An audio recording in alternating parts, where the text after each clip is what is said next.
Hello student. तो आज हम लोग डिस्कस करेंगे क्लास 11th चैप्टर 3 का 8th पार्ट। इससे प्रीवियस पार्ट के अंदर हम लोगों ने पी ब्लॉक के एलिमेंट के ऊपर डिस्कस किया था, उसके करेक्टरिस्टिक्स को, उसके इलेक्ट्रॉनिक कॉन्फ़िगरेशंस को हम लोगों ने चेक किया था।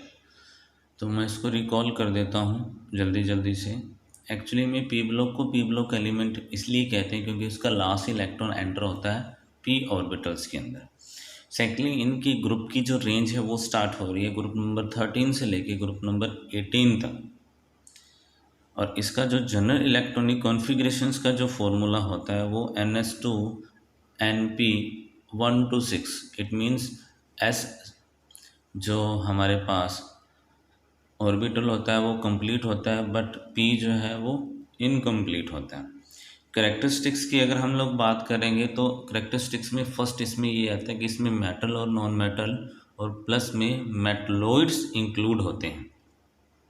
सेकेंडली, जो इसकी प्रॉपर्टीज करेक्टरिस्टिक्स आता है वो है कि इनकी जो आयनाइजेशन एंथैल्पीज होती है वो हाई होती है as compared to S block element. और आयनाइजेशन एंथैल्पीज के बारे में हम लोगों ने जब एस ब्लॉक के एलिमेंट्स की करेक्टरिस्टिक्स को चेक किया था वहाँ मैंने बताया था कि ऐसी एनर्जी जो आउटमोस्ट सेल में पड़े इलेक्ट्रॉन को रिमूव करवाने के लिए रिक्वायरमेंट होती है उसे हम आयनाइजेशन एंथैल्पीज बोलते हैं।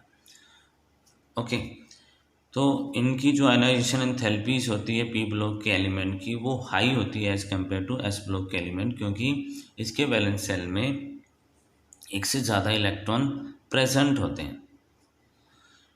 नेक्स्ट थर्ड जो आता है, ये मोस्टली क्या करते हैं, कोवलेंट कंपाउंड बनाते हैं। और कोवलेंट कंपाउंड का मतलब क्या होता है, mutual sharing between the same या डिफरेंट एटम। तो इसमें एटम्स जो है आपस में शेयर करके बॉन्ड फॉर्मेशंस करते हैं। नेक्स्ट जो इसकी करेक्टरिस्टिक्स आता है, इनमें जो ऑक्सीडेशन स्टेट होती है वो एक से ज़्यादा होती है। जैसे फॉर एग्जांपल हमने नाइट्रोजन का केस लिया था, नाइट्रोजन पे डिस्कस की थी। तो नाइट्रोजन के दो कंपाउंड लेके जब हमने उसकी ऑक्सीडेशन स्टेट को चेक किया तो ये नाइट्रोजन की जो रेंज है वो -3 से लेके +5 तक आती है।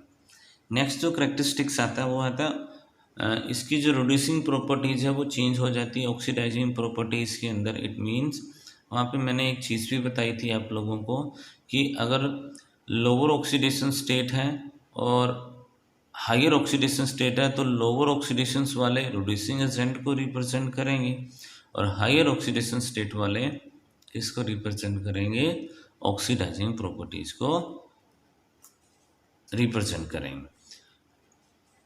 नेक्स्ट ग्रुप नंबर 13 to 18 में जैसे हम ग्रुप नंबर 16 की बात करेंगे तो इनको एक कॉमन नेम से अनाउंस किया जाता है, वो है चाल्कोजन और ऑक्सीजन फैमिली या फिर चाल्कोजन। चाल्कोजन का मतलब होता है कि इस फैमिली में जितने भी एलिमेंट हैं वो ओर्स बनाते हैं और मोस्टली कॉपर के ओर्स बनाते हैं, जैसे कॉपर ग्लेन हो गया, कॉपर पाइराइट हो गया, इस टाइप के ये क्या बनाते हैं, ओर्स बनाते हैं। और ओर्स और मिनरल्स के बारे में हम लोगों ने इंट्रोडक्शंस पार्ट चेक कर लिया था, मेटल और नॉन मेटल, जो 10th क्लास में हमारे 3rd चैप्टर्स के अंदर था। ओके, नेक्स्ट इसमें एक और मेन पॉइंट आता है कि ग्रुप नंबर 1st, 2nd और पी ब्लॉक के जो ग्रुप नंबर 13 और 17 है इनको रिप्रेजेंटेटिव एलिमेंट्स बोला जाता है। रिप्रेजेंटेटिव एलिमेंट्स का मतलब ये हो गया कि इनके जो आउटमोस्ट सेल होते हैं वो क्या होते हैं, इनकम्प्लीट होते हैं। आउटमोस्ट सेल क्या होते हैं, इनकम्प्लीट होते हैं। ग्रुप नंबर 18 को क्या बोला जाता है, नोबल गैस सिस्टम या इनर्ट गैस सिस्टम या फिर जीरो ग्रुप सिस्टम बोला जाता है। ये नेम इनके अकॉर्डिंग नोबल इसलिए पड़ा क्योंकि इनके आउटमोस्ट सेल जो होते हैं वो कंप्लीट होते हैं। There will be the no need for electron gain and donate. इनको रिक्वायरमेंट नहीं रहती है किस चीज़ की, कि इलेक्ट्रॉन को लेना चाहिए या इलेक्ट्रॉन देना चाहिए, क्योंकि इनके आउटमोस्ट सेल और इनर सेल दोनों ही क्या होते हैं, कंप्लीट फुल होते हैं। इसलिए इनको इनर्ट गैस सिस्टम भी बोल देते हैं और हम लोग नोबल गैस सिस्टम भी बोल देते हैं। नेक्स्ट ग्रुप नंबर 17 को हैलोजन ग्रुप बोला जाता है क्योंकि ये हैलाइड्स बनाते हैं और सॉल्टी फॉर्मेशन कंपाउंड बनाते हैं, जैसे sodium chloride. Next group number 16 और 17 को डाइवैलेंट नेगेटिव्स आयंस बोला जाता है, क्योंकि अगर आप इसको चेक करोगे ग्रुप नंबर 16 और 17, तो ग्रुप नंबर 16 में मोस्टली आप देखोगे ऑक्सीजन है, ऑक्सीजन के बैलेंस में 6 इलेक्ट्रॉन है, they need for the 2 electron to complete the noble gas system. अगर इसको 2 इलेक्ट्रॉन मिल जाए तो ये नोबल गैस सिस्टम को क्या कर लेगा, कंसीडर कर लेगा उसी के बेसिस के ऊपर। तो ठीक उसी तरीके से ग्रुप नंबर 17 में क्लोरीन है, 1 इलेक्ट्रॉन गेन करके नोबल गैस सिस्टम क्या कर लेगा, अटेंड कर लेगा, इसलिए इनको डाइवैलेंट नेगेटिव आयंस बोले जाते हैं।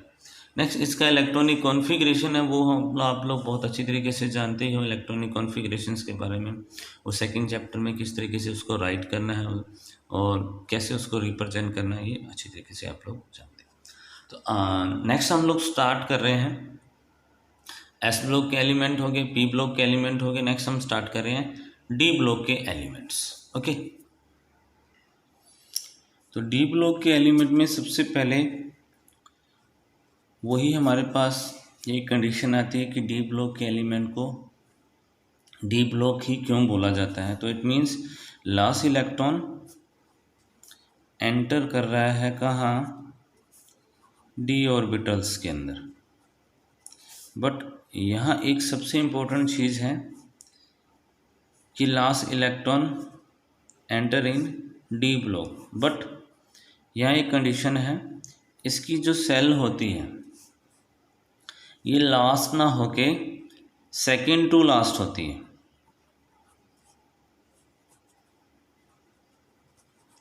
सेकेंड टू लास्ट, जिसको हम लास्ट सेकेंड भी बोल देते हैं, या फिर नेक्स्ट टू लास्ट, और इसको एक कॉमन वर्ड से बोला जाता है। तो डी ब्लॉक एलिमेंट्स को डी ब्लॉक एलिमेंट्स हम इसलिए कहते हैं क्योंकि जो लास्ट इलेक्ट्रॉन जो है, तो डी ब्लॉक के एलिमेंट को डी ब्लॉक ही क्यों बोला जाता है, क्योंकि इसका जो लास्ट इलेक्ट्रॉन है वो एंटर कर रहा है डी ऑर्बिटल्स के अंदर। लास्ट इलेक्ट्रॉन एंटर कर रहा है किसमें, डी ऑर्बिटल्स के अंदर। बट यहाँ एक छोटी सी कंडीशन है कि यहाँ लास्ट इलेक्ट्रॉन डी ऑर्बिटल्स के अंदर, मतलब सब सेल में नहीं, last to next, sorry next to last, या फिर हम इसको सेकेंड लास्ट भी बोल सकते हैं, second to last. Okay, actually में होता क्या है कि किसी भी एटम्स के जब हम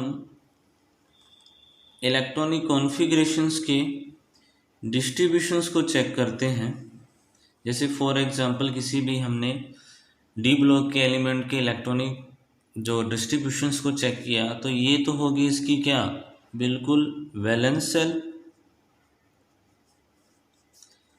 वैलेंस सेल के जो पहले सेल आती है उसे हम बोलते हैं पेंटोमेट सेल्स,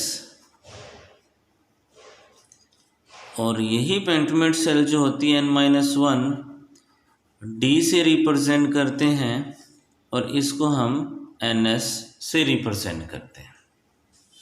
यही सबसे बड़ा ट्विस्ट है डी ब्लॉक के एलिमेंट का, कि इसमें जो इलेक्ट्रॉन होगा डी ऑर्बिटल्स के अंदर, वो लास्ट सेल से पहली वाली सेल के अंदर एंटर होगा, लास्ट सेल हमारी फिलअप रहेगी। जैसे फॉर एग्जांपल अगर हम लोग बात करें 3D सीरीज़ में, अभी हम डिस्कस करेंगे कि जो डी ब्लॉक की 4 ट्रांजिशन सीरीज़ होती हैं उन पे डिस्कस करेंगे। उसमें 3D फर्स्ट सीरीज़ जो आती है, उसमें फर्स्ट जो हमारे पास एलिमेंट आता है वो स्कैंडियम 21 है। तो जब हम इसका इलेक्ट्रॉनिक कॉन्फ़िगरेशंस को राइट करेंगे तो 1s2, 2s2, 2p6, 3s2, 3p6 यहाँ तक तो ठीक है। जब 3d1 4s2, तो ये हमारे पास टोटल कितने हो जाएंगे 18। और यहाँ आप देखोगे इस 3d1 को हम लोग बोलते हैं n-1 पेलेंटोमेट सेल्स, और इसे हम बोलते हैं वैलेंस सेल। ये सभी डी ऑर्बिटल्स में इसी टाइप की कंडीशन और सिचुएशंस होती है। इस चीज़ को आप लोगों ने बहुत अच्छी तरीके से ध्यान में रखना है।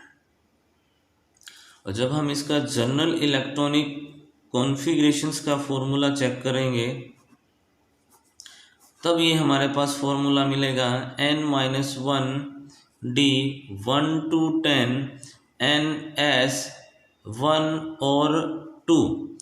यहाँ पे देखिए एक चीज़ ध्यान रखना है, ये कंडीशंस तो हमें क्लियर है कि n क्या है, हमारे पास नंबर ऑफ सेल है। वो जैसे हम लोग चेक करेंगे ग्रुप के अकॉर्डिंग, पीरियड के अकॉर्डिंग 3 से स्टार्ट हो जाएगा, 3 4 5 6 इस तरीके से इसकी सिचुएशंस आती रहेगी। वो हम लोग चेक कर सकते हैं कि कैसे ये सब चीज़ें होंगी। ओके, क्लियर हो गया कि डी सेल में कितने इलेक्ट्रॉन आएंगे। बट यहाँ आप सिचुएशंस देखना, जो हम लोग बात कर रहे हैं कि 1 to 2 जो n सेल है, n सेल में या तो 1 इलेक्ट्रॉन आएगा या फिर 2 आएगा। आप देखोगे 3D सीरीज को चेक करके, तो उसमें 4s जो आता है, कभी कभी एक ही एलिमेंट्स के अंदर या 2 एलिमेंट्स के अंदर, जैसे कॉपर हो गया, क्रोमियम हो गया, वहाँ आपको 4s1 मिलेगा। और जिंक वगैरह हो गया एलिमेंट जो 30 एटॉमिक नंबर पे होता है, उस पे हमें क्या मिलेगा 4s2 मिलेगा। बट अगर आप 4D, इम्पोर्टेंट पॉइंट है, अगर आप 4D सीरीज़ को चेक करोगे, 4D सीरीज़ में हमारे पास एक एलिमेंट आता है प्लेडियम।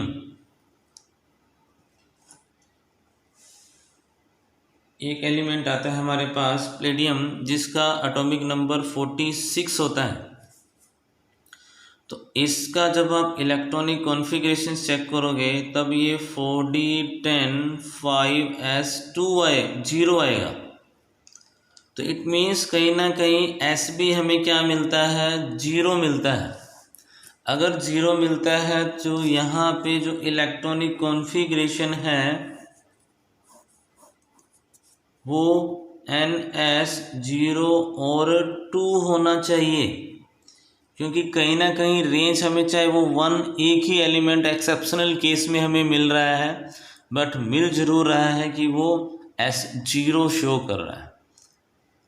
तो कुछ बुक्स वाले इसको 102 से रिप्रेजेंट करते हैं, और बहुत कम बुक वाले रिप्रेजेंट करते हैं 0 से 2 के अकॉर्डिंग।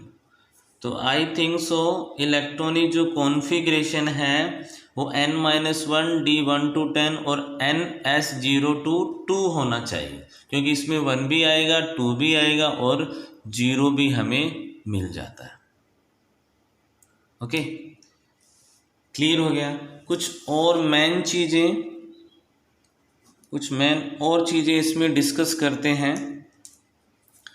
डी ब्लॉक के एलिमेंट में, डी ब्लॉक के एलिमेंट को ट्रांजिशन एलिमेंट भी बोला जाता है। They call transition element. Transition element का मतलब होता है चेंज इन बिहेवियर।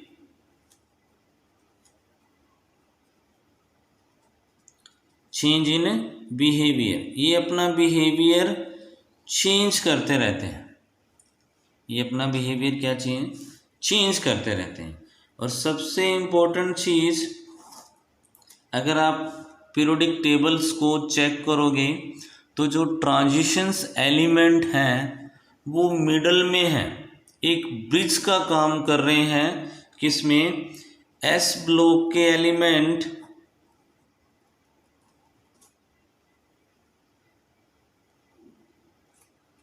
और पी ब्लॉक के एलिमेंट के बीच में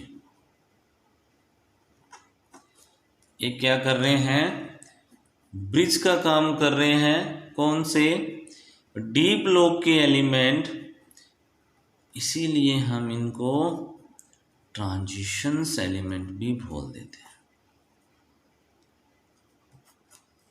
ओके, क्लियर हो गया, इसलिए हम इसको ट्रांजिशंस एलिमेंट भी बोल देते हैं। तो जैसे हमने डिस्कस किया कि एक ब्रिज की तरह वर्क कर रहा है डी ब्लॉक के element between the S block element and P block element. तो इसकी जो केमिकल प्रॉपर्टीज है,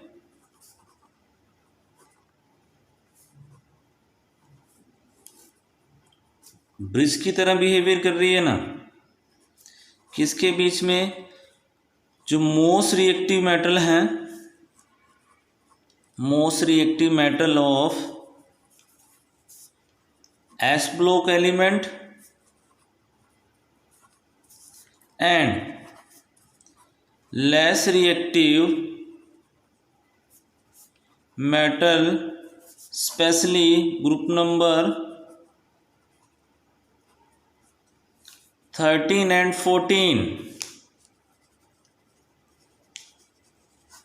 उनकी जो केमिकल प्रॉपर्टीज हैं, सॉरी डी ब्लॉक के एलिमेंट की जो केमिकल प्रॉपर्टीज हैं वो एक ब्रिज की तरह वर्क कर रही है। किसके बीच में, जो मोस्ट रिएक्टिव एस ब्लॉक के एलिमेंट हैं और जो लेस रिएक्टिव पी ब्लॉक के एलिमेंट हैं उनके बीच में, और स्पेशली ग्रुप नंबर 13 एंड 14। चलिए नेक्स्ट कुछ और पॉइंट के बारे में हम लोग डिस्कस करते हैं। तो जो डी ब्लॉक है, the D block element 3 complete and 1 incomplete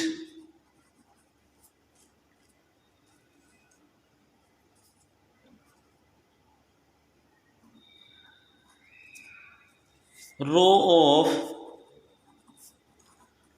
10 element is called transition series।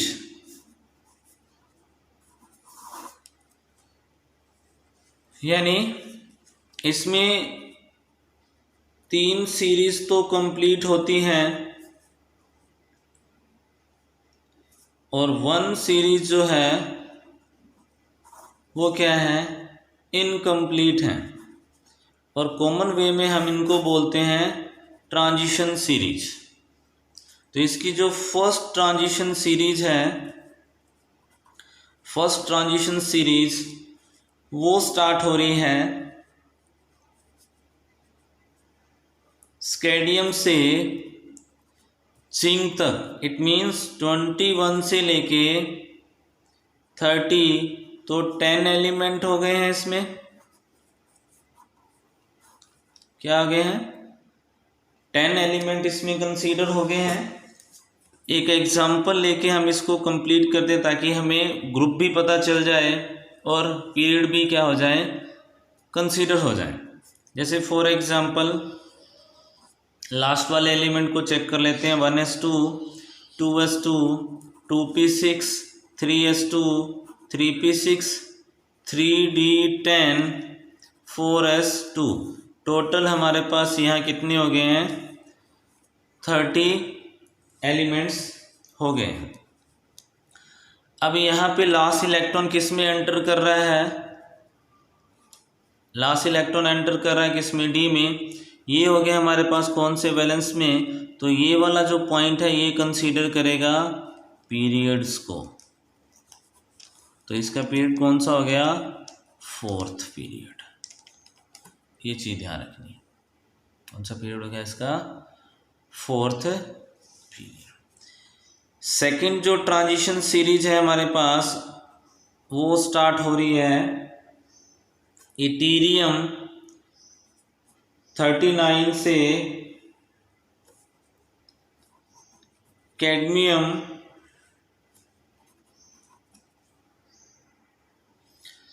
तो सेकंड ट्रांजिशन सीरीज हमारे पास स्टार्ट हो रही है इथेरियम से कैडमियम तक। तो अगर आप इथेरियम का इलेक्ट्रॉनिक कॉन्फ़िगरेशन स्टार्ट करोगे तो यहाँ तक तो रेंज सही जाएगी, 1s2 2s2 2p6 3s2 3p6। Next हमारे पास जो आता है 3d10 भी कंप्लीट हो जाएगा, 4s2 भी हमारे पास कंप्लीट हो जाएगा। नेक्स्ट जो हमारे पास आ जाएगा 4d1 5s2, 4d1 and 5s2। तो जैसे आप देखोगे यहाँ पे 5 आ रहा है लास्ट, तो ये हो जाएगा हमारे पास पीरियड नंबर। तो ये कौन से पीरियड से होगा? 5th से। यह मैं एक इम्पोर्टेंट पॉइंट आप लोगों को बता दूं, नोट कर लेना। वो इम्पोर्टेंट पॉइंट क्या है हमारे पास कि cadmium, zinc, cadmium and Hg mercury, ये डी ब्लॉक के एलिमेंट तो जरूर हैं, but no transitions element,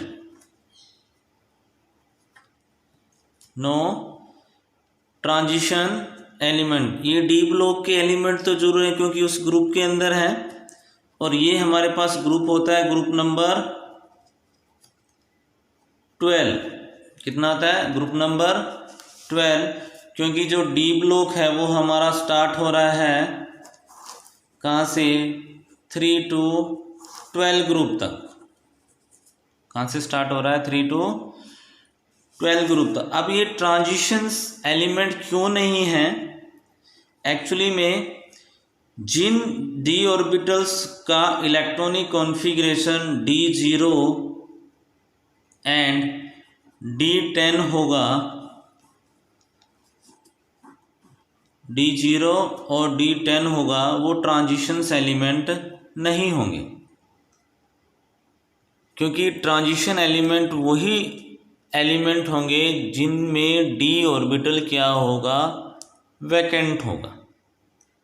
D orbital क्या होगा? वैकेंट होगा, या फिर इनकम्प्लीट होगा। इनकम्प्लीट सही वर्ड रहेगा, क्योंकि जीरो भी तो क्या है? एक टाइप से वैकेंट है। तो इनकम्प्लीट सिचुएशंस के अंदर होगा जिसमें 1 2 3 4 5 6 9 तक इलेक्ट्रॉन हो, क्योंकि डी ऑर्बिटल्स के अंदर टोटल कितने इलेक्ट्रॉन्स आते हैं? 10 इलेक्ट्रॉन। तो 1 to 9 इलेक्ट्रॉन अगर किसी भी एलिमेंट्स के अंदर कंसीडर हैं तो वो क्या होंगे? डी ट्रांजिशन एलिमेंट के अंदर कंसीडर होंगे, बट वो डी ब्लॉक के अंदर तो आएंगे, बट ट्रांजिशन एलिमेंट में काउंट नहीं किए जाएंगे। इसलिए ग्रुप नंबर 12 जो है वो डी ब्लॉक के अंदर है, बट ग्रुप नंबर 12 के अंदर जो एलिमेंट है जिंक, कैडमियम और मर्करी, ये ट्रांजिशंस एलिमेंट नहीं है।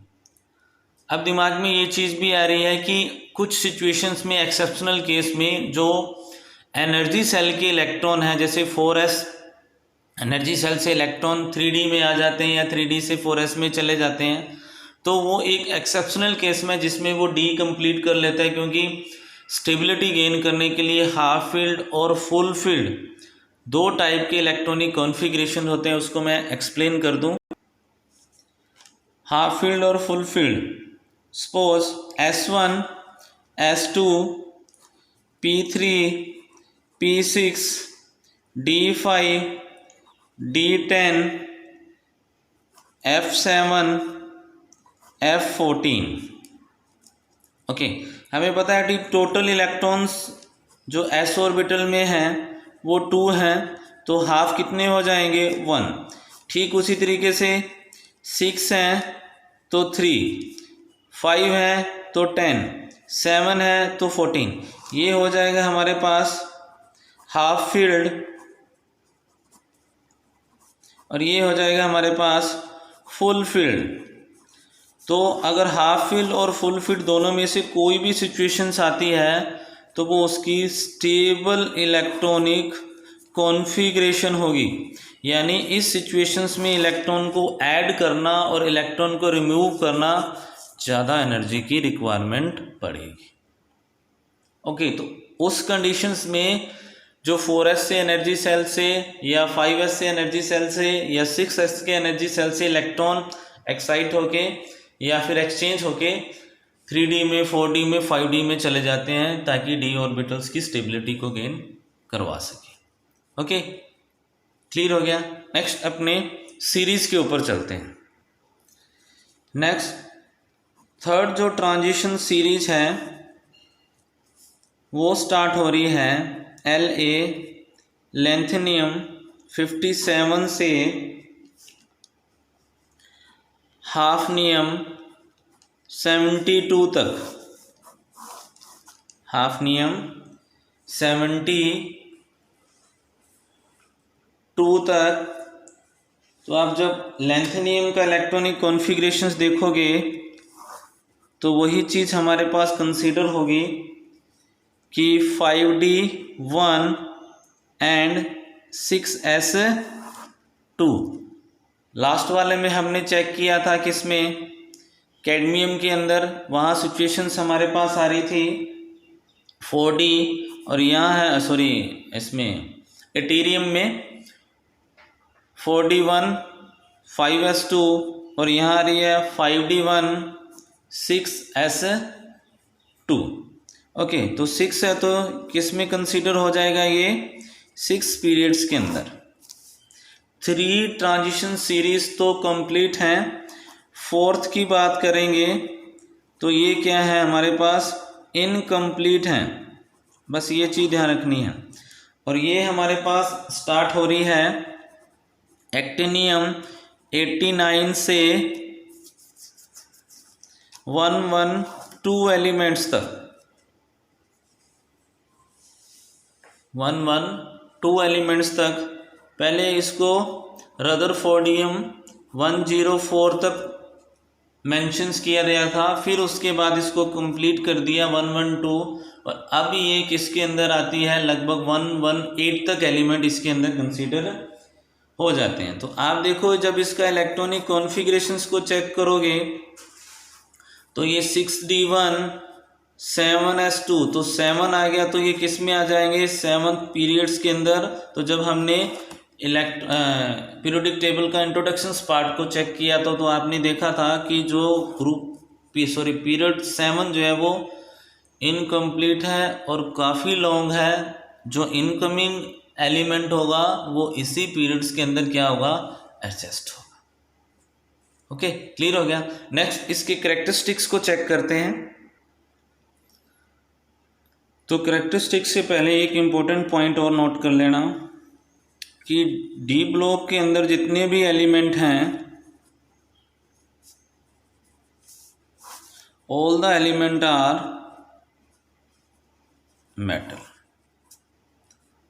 सबके सब एलिमेंट क्या हैं, मेटल है। और वैसे भी पीरियोडिक टेबल को अगर आप लोग अच्छी तरीके से जजमेंट करोगे तो मोस्टली जितने भी एलिमेंट हैं वो मेटल की कैटेगरी में या फिर सॉलिड फॉर्म के अंदर आते हैं, लगभग 90 प्लस वाले।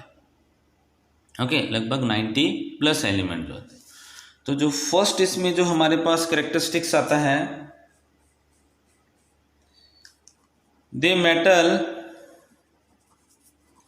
Having high melting and boiling point. तो इनकी जो मेटल हैं इनका हाई मेल्टिंग और बॉइलिंग पॉइंट है। इट मीन्स उनको मेल्ट करने के लिए भी हाई टेम्परेचर्स की रिक्वायरमेंट होगी और उनको बॉयल करने के लिए भी हाई टेम्परेचर्स की रिक्वायरमेंट होगी। सिंपल सी बात है, क्योंकि ये इनके जो कॉन्स्टिट्यूट पार्टिकल्स हैं स्ट्रॉन्गली क्या होते हैं, अटैच होते हैं। सेकंड जो इसका कैरेक्टरिस्टिक्स आता है, मोस्ट ऑफ द एलिमेंट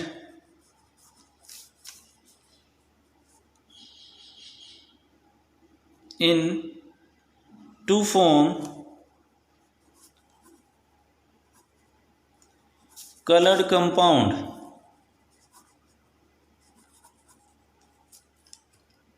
क्या है, इनके जो कंपाउंड हैं, इट मीन्स जो डी ब्लॉक के एलिमेंट जो दूसरे एलिमेंट के साथ मिलके कंपाउंड बनाएंगे, वो कंपाउंड ज़्यादातर क्या होते हैं, कलर्ड होते हैं। एग्जाम्पल के तौर पे आप पोटेशियम परमैंगनेट की बात करोगे तो पोटेशियम परमैंगनेट आपको पता है वॉलेट कलर का होता है, क्योंकि इसमें मैग्नीज डी ब्लॉक के एलिमेंट्स के अकॉर्डिंग हुआ है। थर्ड जो इसका कैरेक्टरिस्टिक्स आता है,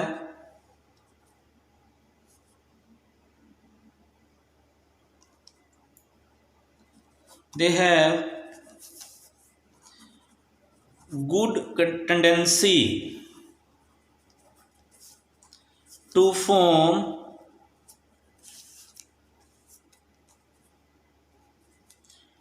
complex compound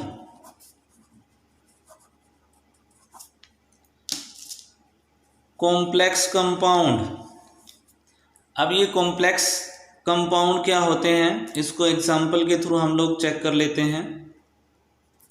एक होता है हमारे पास डबल सॉल्ट और एक होता है हमारे पास कॉम्प्लेक्स। हालांकि ये चीज़ें आप लोगों को +2 क्लास में बड़ी डिटेल से मिलेंगी। यहाँ मैं थोड़ा सा लिटिल आप लोगों को कॉम्प्लेक्स के बारे में बताऊँगा। डबल सॉल्ट में जैसे हमारे पास पोटास एलम की बात होगी, फिटकरी जिसे हम बोलते हैं, ओके, पोटास एलम की बात होगी। और कॉम्प्लेक्स में हमारे पास इस टाइप के कॉम्प्लेक्स आते हैं जो लार्ज ब्रैकेट के अंदर क्लोजली होते हैं, लार्ज ब्रैकेट के अंदर क्लोज होते हैं। ये आयरन और वाटर का कॉम्प्लेक्स है। तो डबल सॉल्ट में जैसे आप देखोगे,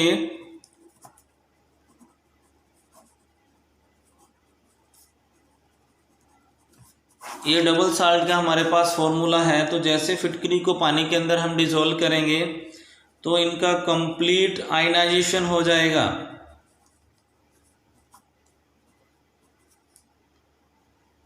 क्या हो जाएगा, कंप्लीट आयनाइजेशन हो जाएगा। इट मीन्स ये डिसॉल्व हो जाएंगे। बट अगर आप इसको वाटर के अंदर डिसॉल्व करोगे, किसको, कॉम्प्लेक्स कंपाउंड को, तो ऐसा हमें नहीं मिलेगा, क्योंकि ये कॉम्प्लेक्स फॉर्म के अंदर है, ये डिसॉल्व नहीं होंगे। तो डी ब्लॉक के जो एलिमेंट हैं वो मोस्टली इस टाइप के कॉम्प्लेक्स कंपाउंड बनाते हैं जिनका आयनाइजेशन नहीं होता है। नेक्स्ट देखते हैं। नेक्स्ट जो हमारे पास कैरेक्टरिस्टिक्स आता है, दे show variable oxidation state. It means variable oxidation state का मतलब डी ब्लॉक के एलिमेंट जब दूसरे एलिमेंट के साथ बॉन्ड फॉर्मेशंस करके कॉम्प्लेक्स की फॉर्मेशंस करेंगे तो इनकी जो ऑक्सीडेशन स्टेट है वो वेरिएबल है। फॉर एग्जांपल मैग्नीज +1 से लेके +7 तक शो करता है। अगर आप इसके कंपाउंड देखोगे, जैसे for example manganese dioxide and potassium permanganate, तो इसमें यहाँ मैग्नीज की ऑक्सीडेशन स्टेट +4 और यहाँ देखोगे और यहाँ देखोगे जो इसकी ऑक्सीडेशन जो स्टेट है आप लोगों को, ये 4 आएगा यहाँ पे, Mn2O4। इस टाइप के कंपाउंड भी बनाते हैं मैग्नीज के। तो मैग्नीज डाइऑक्साइड में +4 और पोटेशियम परमैंगनेट MnO4 में आप देखोगे +7। तो एक ही कंपाउंड एक ही एलिमेंट जब डिफरेंट टाइप के कंपाउंड बनाएगा तो उसकी ऑक्सीडेशन स्टेट क्या आएगी, वेरिएबल है। तो ऐसे बहुत से एलिमेंट डी ब्लॉक के अंदर हैं जो वेरिएबल ऑक्सीडेशन स्टेट को शो करते हैं। नेक्स्ट देखते हैं। नेक्स्ट जो कैरेक्टरिस्टिक्स आता है,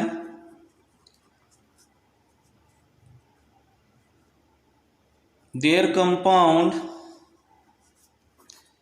जनरली पैरामैग्नेटिक। अब ये पैरामैग्नेटिक क्या चीज़ है, तो यहाँ पे मैं एग्जाम्पल के थ्रू बता रहा हूँ कि पैरामैग्नेटिक और डाईमैग्नेटिक कंपाउंड कौन से होते हैं। जैसे सपोज ये हमारे पास p ऑर्बिटल हैं।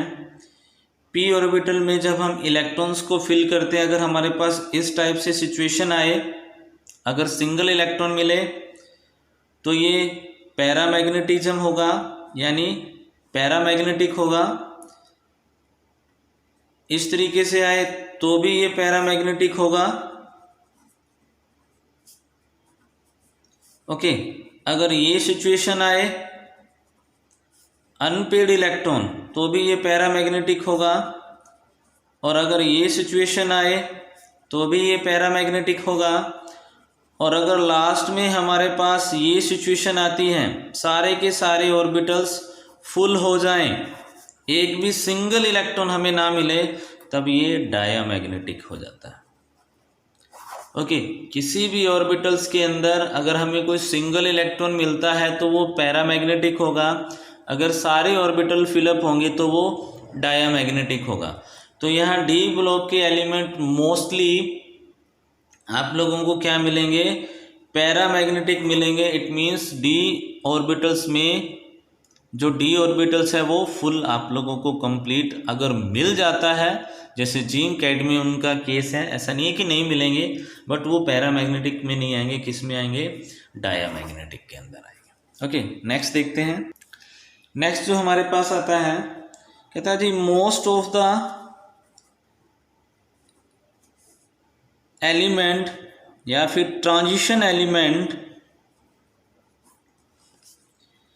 सच as manganese, cobalt, nickel, platinum, palladium, chromium, vanadium, their compound are used as a catalyst, used as a catalyst। अब ये कैटलिस्ट क्या आते हैं, यानी जब भी हम कोई रिएक्शंस करते हैं, फॉर एग्जांपल ए से बी बना रहे हैं, तो यहाँ ट्रांजिशन एलिमेंट्स में अगर कोई भी एलिमेंट यहाँ प्रेजेंट हो जाता है according to situation of the reactions, तो ये रिएक्शंस को फास्ट करते हैं, उसकी स्पीड को बढ़ाते हैं। इट मीन्स अगर without presence of the catalyst अगर हम कोई रिएक्शंस कर रहे हैं तो उसमें बहुत ज़्यादा टाइम लगता है, लेकिन अगर हम कैटलिस्ट यूज़ कर लें तो वही रिएक्शंस क्या सेकंड या मिनटों में कंप्लीट हो जाती हैं। तो कैटलिस्ट क्या करता है, रेट ऑफ रिएक्शंस को इंक्रीज करता है और प्रोडक्ट को जल्दी अचीव करवाता है। ओके, क्लियर हो गया। तो ये कुछ मोस्ट इम्पोर्टेंट कैरेक्टरिस्टिक्स थे डी ब्लॉक के एलिमेंट्स के, और इलेक्ट्रॉनिक कॉन्फ़िगरेशंस को भी हम लोगों ने इसके अंदर कंसीडर किया। तो आज के वीडियो लेक्चर्स के अंदर हमने बड़े ब्रीफली डी ब्लॉक के एलिमेंट्स को चेक किया, उसके इलेक्ट्रॉनिक कॉन्फ़िगरेशंस को चेक किया और कुछ इंपॉर्टेंट पॉइंट्स को भी चेक किया। आई होप सो आप लोगों को ये वीडियो अच्छी तरीके से समझ आ गया होगा। नेक्स्ट वीडियो लेक्चर्स के अंदर नए टॉपिक्स के साथ हम लोग डिस्कस करेंगे। Okay, thank you guys.